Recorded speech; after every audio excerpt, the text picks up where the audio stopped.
Yes,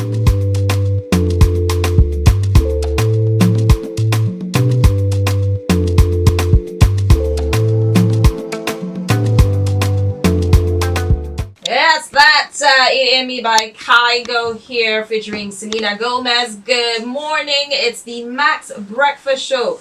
We are officially on here. It's Jennifer Aboki and MC Ebenezer. Well, today we have Moremi Ojudu. She is the SSA, that's the Senior Special Advisor to the President on community engagement. Great to have you here. Good morning. Good morning, Chichi. Good morning, Aboki. Good morning, Ebenezer. Yeah, good morning, dear Abuja people. Good morning, Nigerians. It's a pleasure to be here this morning. It's good to start your engagement with us in our own community here. Right, our little big community on the radio and in the FCT, Yeah. right? But we'll get straight into it because we don't have a lot of time. First of all, congratulations on your appointment, first of all. Thank you so much. And it's great to see that women are being included in governance right now, and especially in this regime as well. First of all, let me ask you how you're feeling about this new post that you have come to assume right now. I think I'm feeling fulfilled. This is something that I have an utmost passion for, and that emphasis on the utmost passion.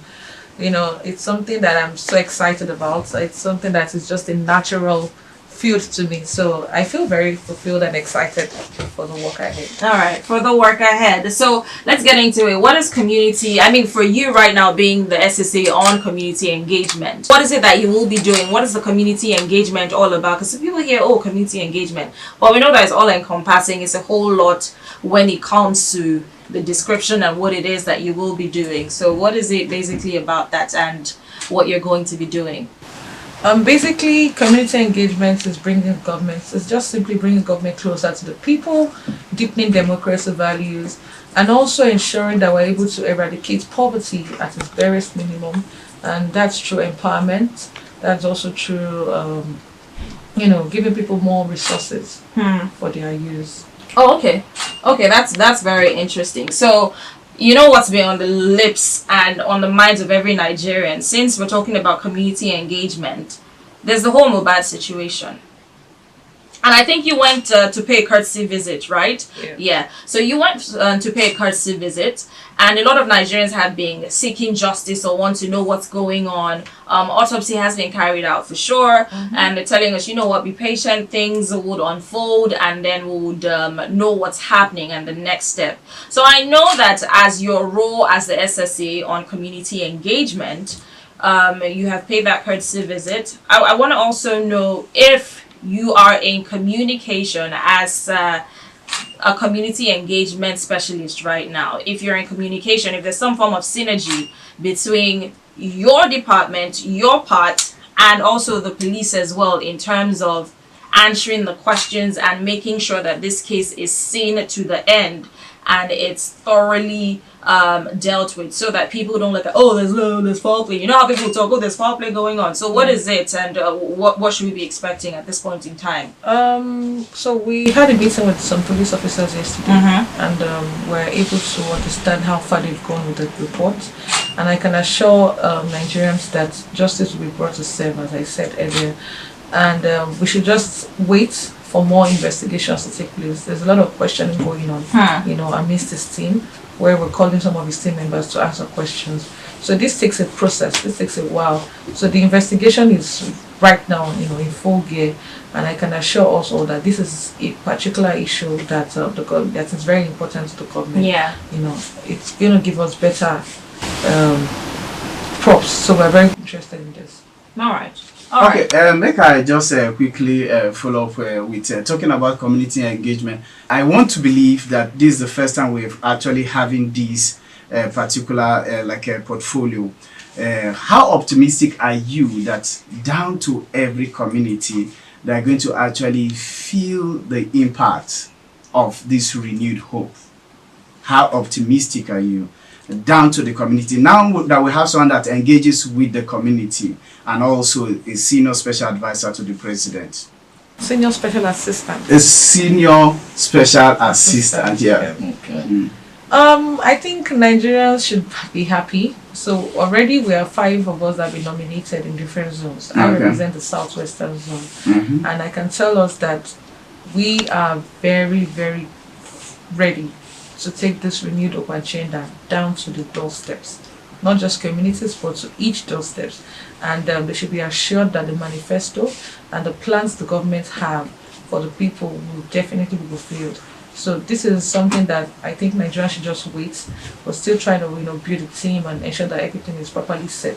And then execution starts immediately. Wow. Okay, so just in case you're tuned in case you're just joining us here on the Max Breakfast Show, it's 9:24 a.m. here on 90.9, and we have Moremi Ojudu. I hope I pronounced that. Moremi, you have to pardon me. You use Ojudu beggar for Lagos. So we have her here in the studio, and we're talking about the community engagement and the roles, and also what the future plans are. Here, she's the SSA on community engagement, and like you said, they're different. You represent the Southwest, yeah. Okay, not only the Southwest for sure, but you're also going to represent other places as well. But we talked about empowerment. We talked about skills acquisition, pretty much. So, but I want to go into it now. So it's about communicating with the youths as well, because it's very, very important that you get to the grassroots, you get to communicate with youths as well. What are the plans in terms of employability, skills acquisition? How do we even intend to harness all of this with the skills of the youth nowadays? There's music, there's entrepreneurship. What are the plans for that? So our office is going to be collaborating with the Ministry of Humanitarian Affairs as well as the Ministry of Youth. So the programs are set to ensure that the young people are very well engaged.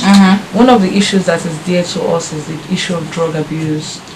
Drug abuse, and another issue that is there is the lack of effective management of young people's energy, because when they do not have much to do, they kind of resign to other vices, social vices that are very negative.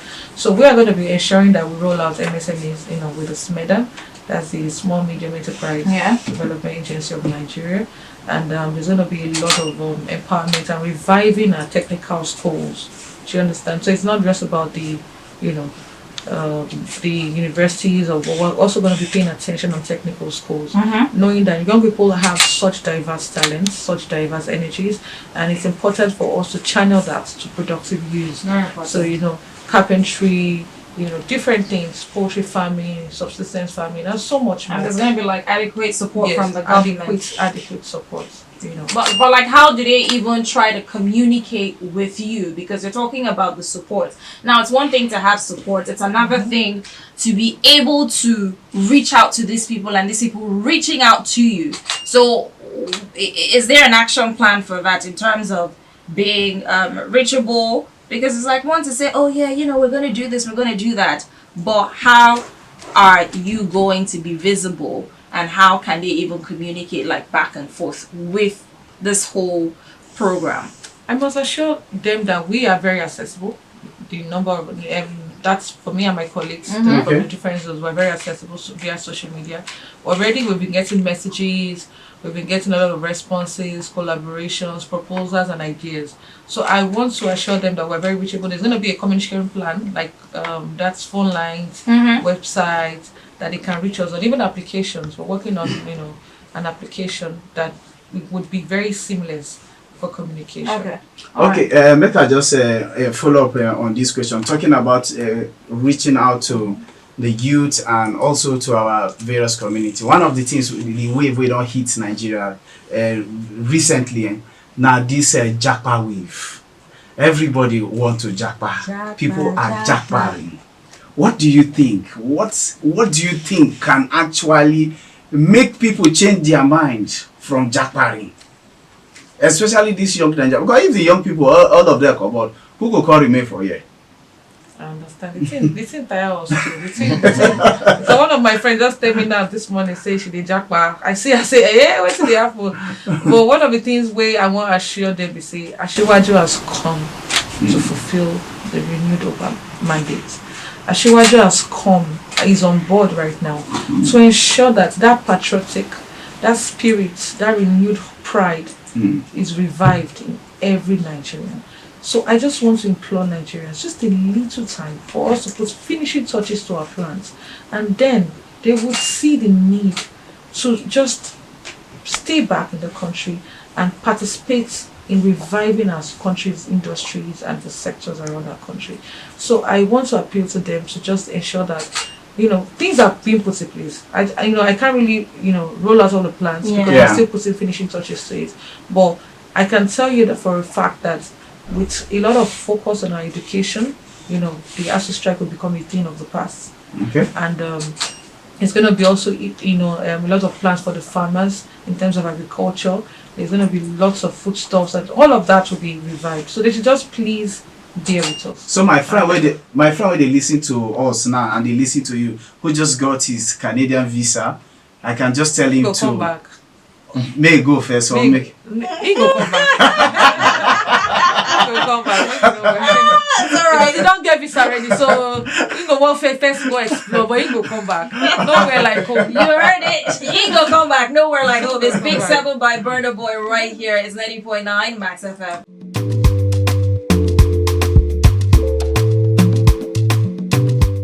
By Ice Spice and Nicki Minaj. It's 9:35 here on the Max Breakfast Show. Welcome if you are just tuned in. My name is Jennifer.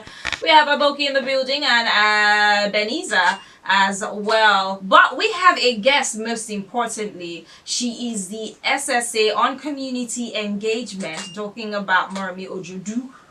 Yeah, Ojudu. Yes. Moremi's going to kill me for this, but, I'm trying. Yes, and we are talking basically on community engagement at this point in time, where a lot of people who probably don't know about this get to familiarize themselves with it as well. Now we're talking about the youth, we're talking about security, which is very, very important. Yeah. And hey, so let's get to it. However, if you've got questions that you want to ask, feel free to send a message on WhatsApp or our social media handle, which is Max909FM, before she leaves the studio. But I have to ask very, very importantly, because the youth is like the ultimate focus at this point in time. Do you think there's some form of apathy when it comes to the youth being involved in their communities, also in politics as well? How do we intend to even bridge that gap? Because there seems to be a whole lot of apathy, even though some youths are waking up to, oh yeah, let's be involved and wanting to know. But it just seems like there's, some form of restlessness going on as well on a large scale. So how we intend to just do some form of, communications and then synergy as well with the youth and things that they need to know and things they need to be aware of. I think the interesting thing about the president is when he identifies these areas of these gray areas or challenges, he tries to pick out the people who can influence these particular sectors and spheres.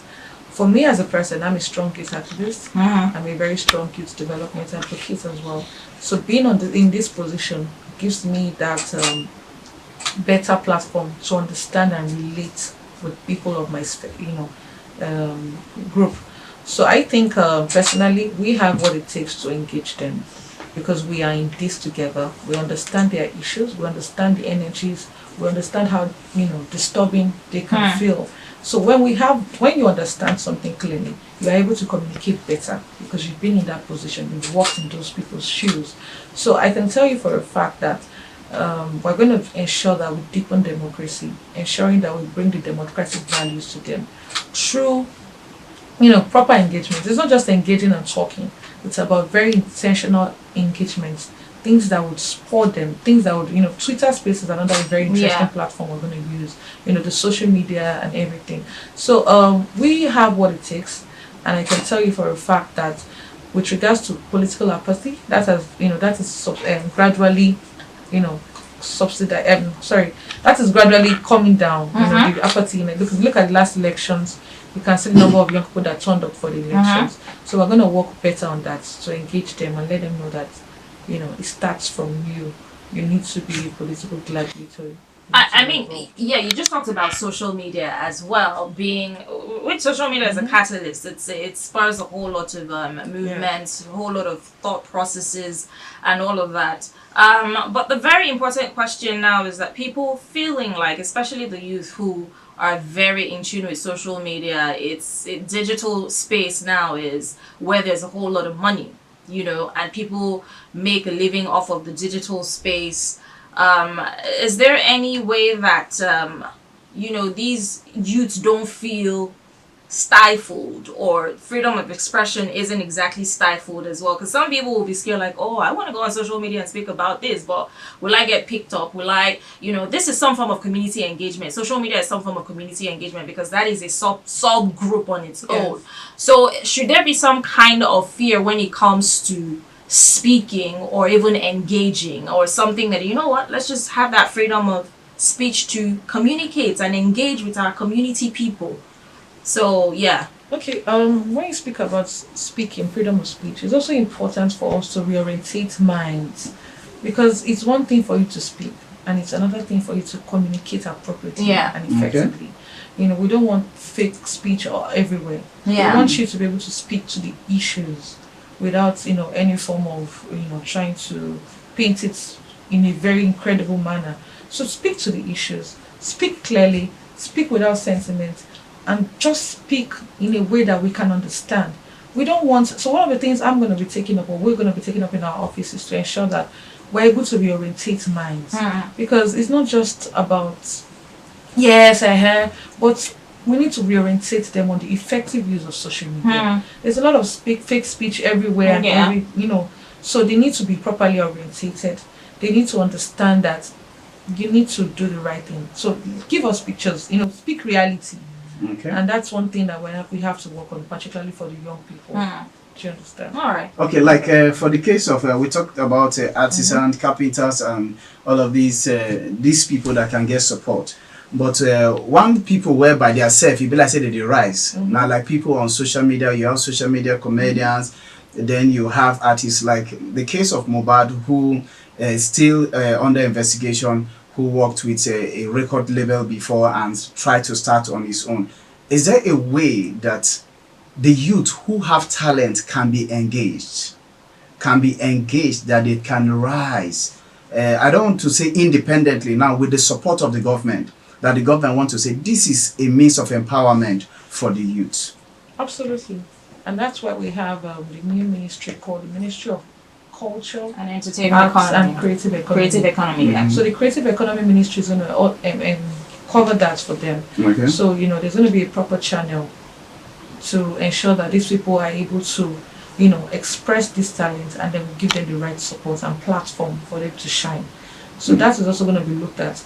So one interesting thing that I've also learned on this interview is we need to also do a courtesy call to these ministries and understand their basic action plan. So when we go to these communities, we're able to engage effectively to them and let them know that, okay, for your talent, this is what you need to do, this is the office you need to reach out to, and the rest of that. All right. Because I have talents. We all have talents. Come on, shop on talent. But before you go, finally, I think on the lips of everyone, and concern for a lot of Nigerians is security as well, even the youth as well. Because we probably go out, we're like, oh my God, am I safe here? Am I not safe here? But security is a major challenge in the community. So how do we intend to leverage on community relations to curb all of this? Community policing, state policing. So security, as I say always, is the fact stems from community. Crime stems from the community. So if we have security, community policing, you're able to know where this crime is coming. You're able to know the bad boys in the gang. You're able to know. So it comes from there. When we have community policing, people that understand the language, people that have the same cultural affiliations, so they are better equipped to curb crime and to be able to bring, justice to book. When you say this community policing, always go, we got your back, we'll come back. there's a fear in a lot of people when they say come forward if you got any useful information. People are scared to even go forward, because after I go forward, hey, what's the protection, what's the guarantee? Am I going to be on my own? Like, if I try to call these people who told me to come forward and I'm trying to speak up with the community engagement people and all of that, am I going to get ignored later on after they have asked me all of these questions, and then I'm in my little place, maybe in Agege or in Kuruduma or somewhere, and bam, bam, bam, what's going to happen? That's a major problem as well. And that's what our work is about, engaging you to be more confident and to let you know that your fears will always be secured. We would allay your fears properly. So if we have any concern, or the people listening have any concern, how can they reach you on social media that won't pass through PA checks? And I'm going to share my phone line as well. I am very accessible, but please more of WhatsApp messages. Actually, I'm very, very conversant on WhatsApp. So my Twitter, Facebook, Instagram, LinkedIn is Moremi Ojudu, Moremi Ojudu, Ojudu. Just search for me across all social media platforms and reach out to me. Send me a DM, and definitely you get a response. Also on WhatsApp is 070-3891-7101. Can you take it again? Okay. Slowly, so we can write it down. So on my WhatsApp, please WhatsApp messages only. 070-3891-7101. So reach out to me on WhatsApp via social media handles, Facebook, Instagram, Twitter, LinkedIn. I'm very reachable on those platforms. Okay. Maybe ideas. But please don't ask me for too much, because I'll be getting very crazy requests. Financial help, please help me. My family is this. My family is this. My burial, my father's burial. That's not what it's No, when you hear SSA, the first word they will think, I want to eat. I'm telling you, they think I will bring them breakfast, lunch, and dinner. But we thank God, we're going to help us. Alrighty, all the best in your endeavors, Moremi Ojudu, who's the SSA on community engagement. Thank you for stopping by. Your busy schedule, I was just able to. I'm like, please, you just gotta come through. But hopefully we'll still communicate more, and you come through. Let's know what the progress is and everything that you are intending to do as well. So thank you very much for stopping by. We're officially done. My name is Jennifer. We have Aboki in the building and Ebenezer as well. It's 9:46, and we still have more music coming your way.